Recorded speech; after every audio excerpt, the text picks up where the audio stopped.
नमस्कार प्रिय दर्शकों, आप सभी का स्वागत है आपके अपने इस यूट्यूब चैनल एस्ट्रो मिश्रा में।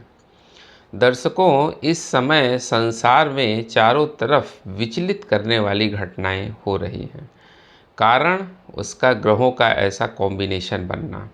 अभी आपने देखा, कल जो है सूर्य का राशि परिवर्तन हुआ है और सूर्य के राशि परिवर्तन पर हमने चर्चा की है कि सूर्य जो है वो सिंह राशि से निकलकर कन्या राशि में जा चुके हैं और कन्या राशि में सूर्य जो है वो नीचाभिलाषी हो जाते हैं और इस पर वक्री शनि की दृष्टि भी पड़ रही है।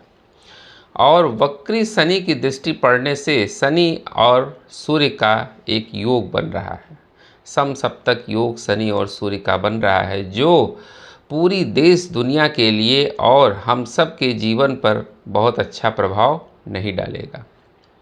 उसके ठीक पहले मंगल का राशि परिवर्तन हुआ। मंगल इस समय तुला राशि में जा चुके हैं।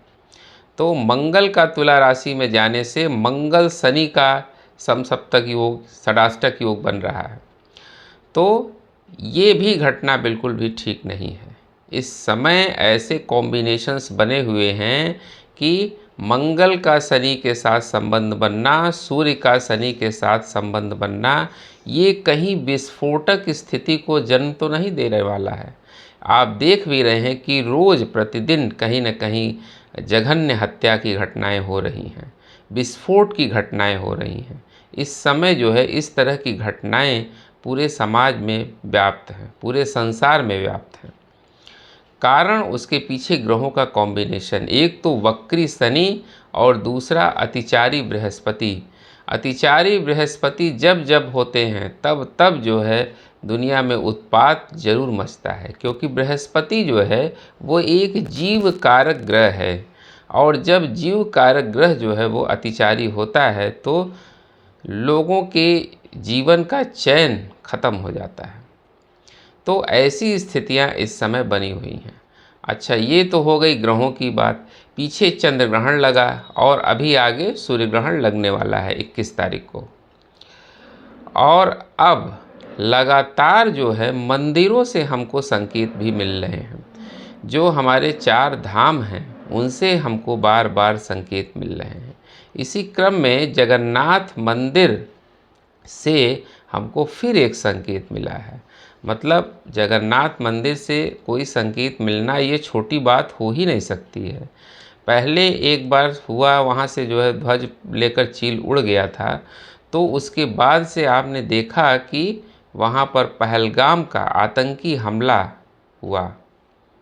उसके बाद फिर एक घटना हुई, फिर जो है दुनिया भर की परेशानी दुनिया में आई और अब फिर तीसरी बार उसके ऊपर से यानी जगन्नाथ मंदिर का जो ध्वज है उसके ऊपर चील का दिखाई देना ये बिल्कुल भी शुभ सूचना नहीं है।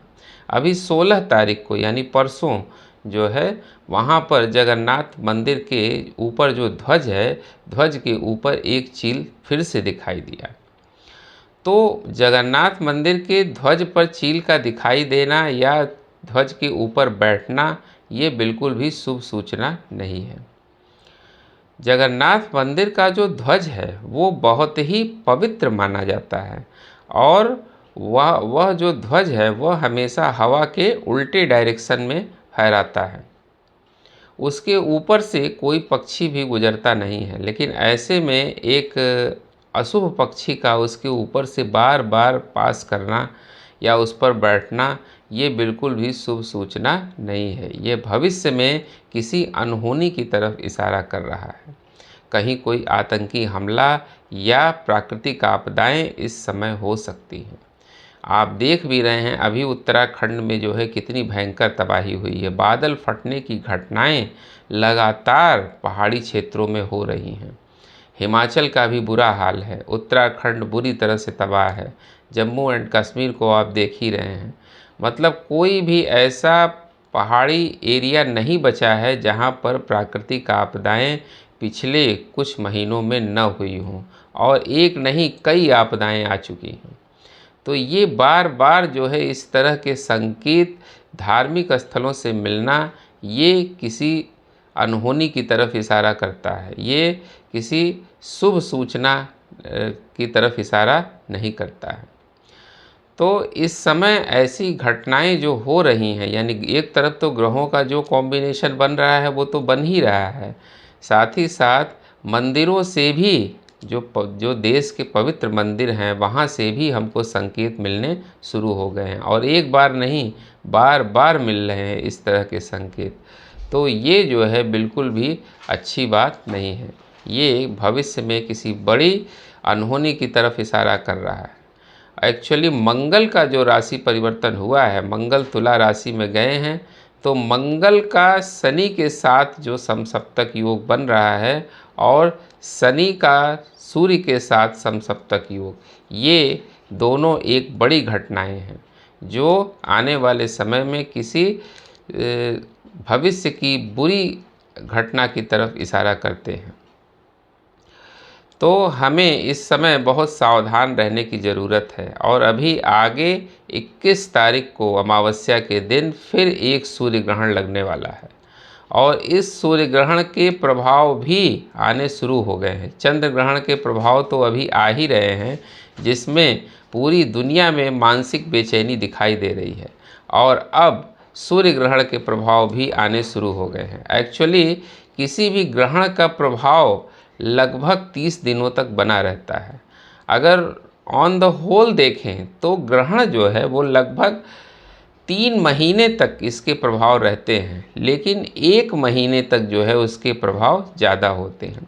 हालांकि ये ग्रहण भारत में दृश्य नहीं होगा, लेकिन फिर भी सूर्य और चंद्रमा तो पूरे संसार में एक ही हैं, उसके प्रभाव तो आएंगे ही।